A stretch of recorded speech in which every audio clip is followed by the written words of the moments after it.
Natawa na lang si Malkov dahil sa gulat na reaksyon ni Larry. Bumalik siya kay Zeus. Humihingi ako ng paumanhin sa pa-welcome na natanggap mo sa unang bisita mo sa aming napakagandang kampo. Pahagyapang yumuko si Malkov nang sabihin yon. Ayos lang. Natutuwa rin akong malaman na may mga mahuhusay ka pa palang fighter dito. Nakangiting wika ni Zeus. Salamat sa pag-appreciate sa kanila, Mr. Lawrence. Malugod na sambit ni Malkov. Siya nga pala, pumunta ka ba rito para sa dalawang isdang kasalukuyang nasa aquarium kasama ng mga pirana? Nakatawang tanong nito. Natawa rin si Zeus. Tulad ng una niyang pagkakakilala kay Malkov, talagang mahilig to sa matalinhagang salita. Ang tinutukoy nito ay si Trevor at Theodore. Oo, mga buhay pa naman siguro sila, no? Pabirong balik tanong ni Zeus. Siyempre naman. Pero sabihin mo lang ang magic word, di ako magdadalong isa pagpagawa na ng 3 metrong lalim na hukay para sa kanilang dalawa. Parehas natawa si Zeus at Malkov habang si Alona naman nailing-iling dahil sa kabadoyan magsalita ni Malkov. Naiinis siya kapag naririnig niya ang malalalim itong salita. Lumabas siya ng opisina, nagtungo ng training facility.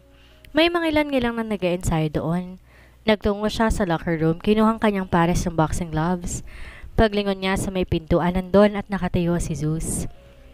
At nakahalukip-kip ang mga kamay nito. Di niya akalaing sinundan pala siya nito.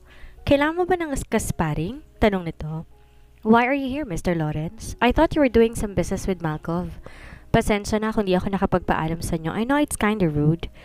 Tumigil sa pagsasalita si Alona na mapagtanto. Nakatingin lang sa kanya si Zeus. Di niya alam pero nagsimula na naman siyang makaramdam ng hiya kaya mabilis siyang tumalikod. May problema ba sa kanyang itsura?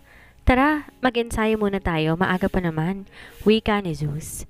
Ibang klase palang lakas mo kapag naaasar ka. Nakatawang sambit nito. Napangiti lang si Alona sa papuri ni Zeus. Pinagmasdan ni Todd si Zeus. Mababa ka sa malaking katanungan sa kanyang mukhang bugbog sarado. Bakit nagawa nitong saluhin ang malalakas na atake ni Alona samantalang sila para naging laruan lang? Sinong lalaking to? Isa rin ba siyang fighter? Pagkatapos na nangyari yon, naghiwalay ng landas sina Zeus at Alona. Napag-isipang pumunta ni Zeus ng dog farm para bisitahin sina Trevor habang napagdesisyonan naman ni Alona na magpalit muna ng damit bago sumunod sa dog farm. Sinamahan siya ni Malkov. Nadatna nila ang nakakulong na sina Trevor at Theodore sa malaking kulungan ng aso. Pinaghiwalay sila ng kulungan dahil bangayan sila ng bangayan. Sinisisi ni Theodore si Trevor at halos gusto na nga niyang gulpihin ito. Nagkaroon bigla ng pag-asa sa mukha si Trevor na mag-angat to ng tingin at makita si Zeus. Mr. Lawrence, pakiusap. Patawarin mo ako sa lahat na nagawa kong kasalanan sa'yo. Sambit nito na may pagsusumamo sa mukha. Nagbabaka sakaling mababago niya pa ang isip ni Malkov kapag humingi siya ng kapatawaran kay Zeus ng tapat at bukal sa kalooban. Kahit pa kunwari lang. Nagtatanong tiningnan ni Zeus si Malkov. Nauunawaan naman ni Malkov ang tingin na yon ni Zeus. Tinatanong siya nito kung sinabi niya ba kay Trevor ang tungkol sa kanyang pagkakakilanlan. Umiling-iling si Malkov sabay natawa. Malamang na nagpapakwit lang sa yung asong yan para ampunin niyo, Mr. Lawrence. Huwag niyo na yung pansinin, masamang aso isang yan. Natawa lang si Zeus sa sinabi ni Malkov bago lumipat sa katabing kulungan. Di tulad ni Trevor, tahimik lang nakaupo si Theodore, nakatanaw sa kawalan, ni hindi man lang to nag-abalang tingnan si Zeus. Mukha nga atang di man lang nito na malayo ng pagdating nila. Itong isa, mabuting aso ba to? Bala ko sanang ampunin, tanong ni Zeus. Naunawaan naman ni Malkov ang kahulugan ni Zeus kaya inutusan niya ang mga tauhan na ilabas si Theodore sa kulungan. Tulad ng iniutos ni Zeus, dinala ng mga tauhan ni Malkov si Theodore sa isang maliit na kubo upang masinsinan niya tong makausap. Nanatiling tahimik si Theodore na magpahanggang ngayon tulala pa rin. Mr. Velasquez, pagtawag ni Zeus dito. Saka lang to nagbalik sa realidad. Mr. Lawrence? Agad nagkaroon ng sigla ang mata ni Theodore na makita si Zeus. Mr. Lawrence, patawarin mo ako sa mga nagawa ko sa iyo kagabi. Alam kong naniniwala kang nagawa ko lang lahat ng iyon dahil sa kagustuhan ni Trevor. Pinagmasdan lang ni Zeus si Theodore na may blankong ekspresyon sa mukha. Di ba't ginawa niya yun sa kagustuhang mas papalapit sa pamilya Gregory? Naunawaan ko, sambit ni Zeus. Pero hindi ba't sinubukan ko ng pakiusapan si Malkov kagabi? Laglag ang balikat, napatitig lang si Theodore kay Zeus. Nararamdaman niyang nagsisinungaling lang si Zeus. Napakagalang ni na Malkov dito kaya kahit itago man ni Zeus ang katotohanan, kayang-kaya nito silang pasunurin.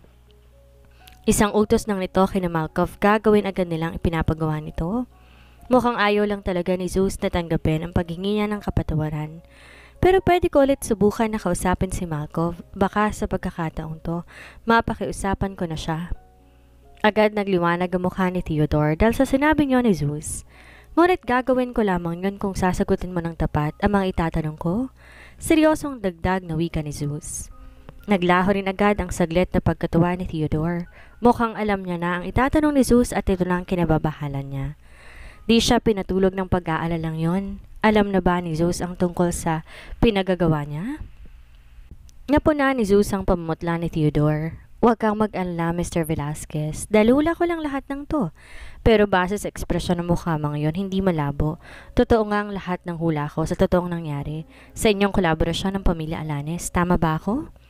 Naparanok si Theodore. Mabilis na nag-iwas to ng tingin. Ikaw ba mismo ang nagdulot ng gulo sa kumpanya ng pamilya Alanes? Tanong ni Zeus sa malamig na boses. May kabang tiningnan ni Theodore si Zeus. Dito makapagsalita. Kahit nahula lang yun ni Zeus, hindi niya maiwasang magtaka kung paano maiisip ni Zeus ang ganong bagay. Kahit mismo si Javier hindi naghinala sa ginawa niyang yon. Marahang napatango-tango si Theodore, di na nagsinungaling pa. Malalaman at malalaman din naman ni Zeus ang katotohanan, kaya't mas makabubuti para sa kanya kung sasabihin niya na lang ang totoo.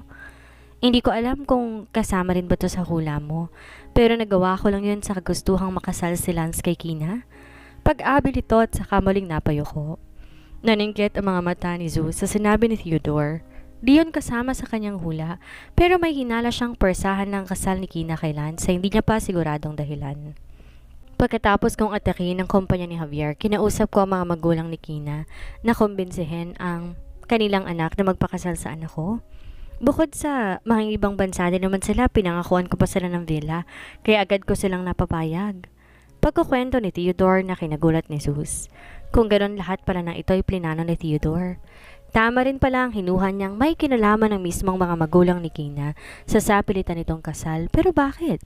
Si Lance ba ang may kagustuhan nito? Nang tuluyan ng nalulugi ang kumpanya ni Javier, saka ko na siya inalok ng tulong, kapalit ng pag-iisang dibdib ng apo niya at ng anak ko para mabilis ko siyang mapapayag. Although sa una hindi pumayag si Javier, nagbago rin ang isip niya na malaman niya mismo mula kay Kina na gusto rin itong magpakasal kay Lance. Nagsimulang makaramdam ng galit si Zeus sa inamin ni Theodore. Lahat ng iyon para sa sapilitang kasal ni Kina? Kinuwelyuhan niya si Theodore. Si Lance ba ang nakiusap sa'yo gawin mo ang bagay na to? Nabigla si Theodore sa inasta ni Zeus. Di niya inaasahang maapektuhan ng ganon si Zeus sa kanyang ginawa sa pamilya Alanes. Hindi, Mr. Lawrence. Walang kinalaman si Lance sa lahat ng plano ko. Ang totoo ay nag-aalangang bagitin ni Theodore ang totoong dahilan kung bakit niya nagawa lahat ng yon. Kaya may inip na hinila ni Zeus ang kanyang kwelyo. Sabihin mo, sigaw ni Zeus. Ang totoo, nagugustuhan ko si Kina. Nagulantang si Zeus sa sinabi ni Theodore. Mabilis niyang binitawan ang kwelyo nito at di makapaniwalang pinagmasdan ito. Tama ba ang kanyang pagkakarinig? Di alam ni Zeus kung magagalit ba siya o kikilabutan sa sinabi nito. Sa tingin niya, nasa kalagitnaan na edad 40 si Theodore kaya hindi siya makapaniwala na magkakagusto pa ito kay Kina. Haba na kayo ko, maling nagpaliwanag si Theodore. It's not that I really like her. Please don't think about it that way, Mr. Lawrence. Hindi yun ang dahilan bakit ko nagustuhan si Kina. Panimula nito. Nagpakawala to ng malalim na buntong hininga bago muling nagpatuloy. Ang totoo, nagkaroon kami ng relasyon ng namayapang tita ni Kina. Mahigit 20 taon ang nakakalipas.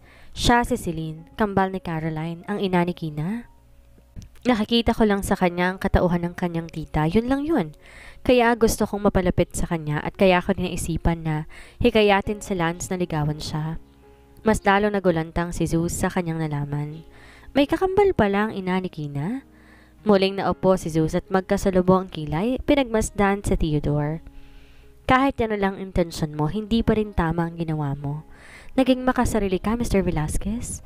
Sa pilitan mo ipapakasal si Kina kay Lance para lang sa gustuhan mo yan. Sigurado kong hindi ka mapapatawad ni Lord kapag nalaman niya ito na higit pa sa kagustuhan kong huwag kang patawarin. Di maiwasang mahiya sa sarili ni Theodore. Tama si Zeus, naging makasarili siya. Dahil lang sa kagustuhan niyang mapalapit kay Kina, ay nagawa niyang atraso sa pamilya Alanis.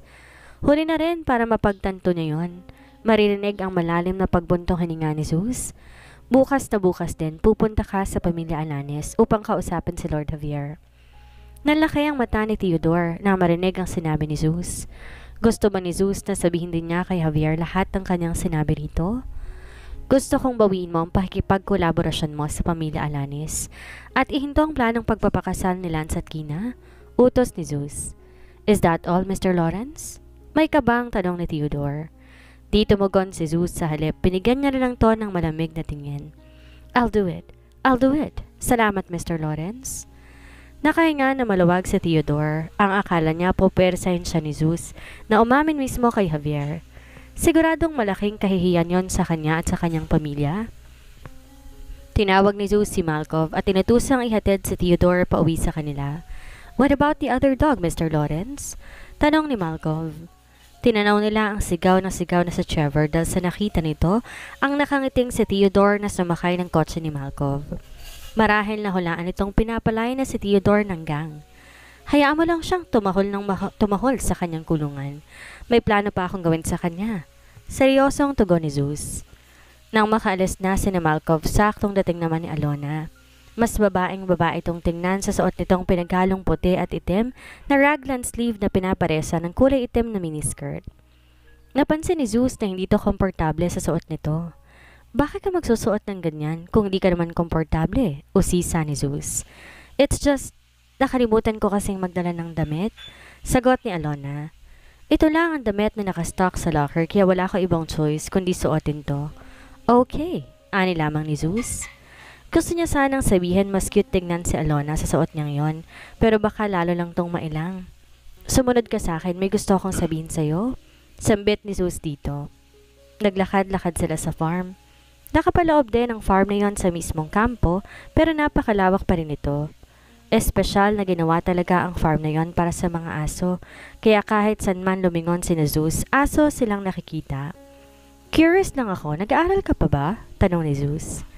Nasa likuran niya si Alona kaya nilingon niya ito ilang saglit bago nakatugon si Alona. I don't. Napataas ng kilay si Zeus. Pero mukha ka lang teenager. Wala ka pa nga yata sa wastong gulang. Bakit mas pinili mong sumali sa gang kaysa mag-aral? School is boring. Mas gugustuhin ko pang matuto sa leksyon ng realidad kaysa sa leksyon sa paaralan. Nagpakawala si Alona ng mababaw na buntong hininga pagkatapos naghibit balikat. Sa paaralan, bibigyan nila tayo ng leksyon bago ang test. Pero sa totoong buhay, laging nasa huli ang leksyon pagkatapos ng bawat pagsubok. At ang bawat leksyon rayon mas magagamit ko sa pang-araw-araw kaysa sa algebra. Mahinang natawa si Zeus dahil sa sinabi ni Alona. Sa kabilang banda naman, humanga siya sa pananaw nito sa buhay. Kung sa bagay, may punto ka naman. Pagsang-ayon ni Zeus. Bakit ikaw? Bakit pinapag-aral ka pa ni Lord Duncan? Hindi ko maintindihan. Kailangan mo pa ba ng diploma? I mean, you're from a prestigious family. Umiling-iling si Zeus. Isang uri lang ng papel ang diploma. Di ko naman talaga yun kailangan. Pero mahalaking tulong pa rin sa akin ang pagpasok sa paaralan dahil sa mga matututunan ko. Gustong-gusto kong matuto ng iba't ibang bagay pero ang pinakarason kung ba't ako pumapasok ng paaralan ay upang maranasan kong makihalubilo sa mga karaniwang tao. Upang matutunan ko kung paano silang namumuhay sa pang-araw-araw, kasama yon sa aking poverty training. Nakangiting tiningnan ni Zeus si Alona. Tulad nga ng sabi mo, mas maganda pa ring matutunan ang leksyon ng realidad. At ang leksyong natutunan ko mula sa mga tao sa paligid ko, ang siyang pinakamagandang leksyong natutunan ko sa buhay ko. Kaakibat ng kanyang poverty training, marami pa siyang natutunan sa kanyang karanasan bilang isang mahirap. Nagpakasaya si Zeus na maranasan na maging karaniwang tao. Napatitig lang sa kanya si Alona, pero agad din tong nag-iwas ng tingin ng tingnan siya ni Zeus. Ang rason kung ba't kita tinanong tungkol sa bagay na to ay dahil aalokin sana kitang magtrabaho sa akin. Agad na napakunot ang noo ni Alona sa sinabi niyo ni Zeus. Nagtatakang napatingin ulit to sa kanya. May pinapagawa sa akin si Lord Javier, ang pinuno ng pamilya Alanis. Pinababantay niya sa akin ang kanyang apo habang nag-aaral to sa La Fernanda University. Simula bukas, doon na rin ako papasok. Para mas mabantayan ko ang kanyang apo na malapitan, sambit ni Zeus. Sa anong bagay mo naman ako kailangan? I mean, you are a skilled fighter and martial artist yourself. Plano mo ba akong isama? Tumango si Zeus. Oo, plano nga kitang isama para gawin ding isa sa personal bodyguard ng ating babantayan. Mas mainam kung malapitan ang pagbabantay sa kanya. Hindi ko yun magagawa lalo pat bagong lipat lang ako. Medyo magiging awkward ang sitwasyon kung magiging malapit agad ako sa kanya. Lalo pat lalaki ako dahil siguradong alam ng karamihan ang tungkol sa nalalapit niyang kasal. Napataas ang isang kilay ni Alona habang nagtatakang tiningnan si Zeus sa mga mata. Why? Is it a girl? Muling tumango si Zeus. Gusto mo bang kaibiganin ko ang babaeng yon para mas mabantayan ko, tama ba? Tumpak, matalino kang talaga. Nagsisimula na akong humanga sa katalinuhan mo. Nakangiting sambit ni Zeus na nag-thumbs up pa. Mabilis nag-iwas ang tingin si Alona.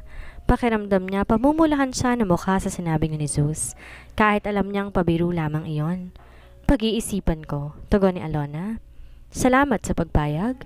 Magkita na lang ulit tayo dito bukas ng umaga. Napasimangot si Alona dahil sa sinabi ni Zeus. Pumayag ba siya? Gusto sana nitong magprotesta pero nagsimula nang maglakad paalis si Zeus, kaya hindi na ito nag-abala pa. Pagbalik nila sa lugar kung saan nakakulong si Trevor, nadatna nila ang isang lalaki na nakatayo roon habang kinakausap ito si Trevor. Si Dwayne yon. Agad ding nakilala ni Alona si Dwayne kaya't nauunawaan niya.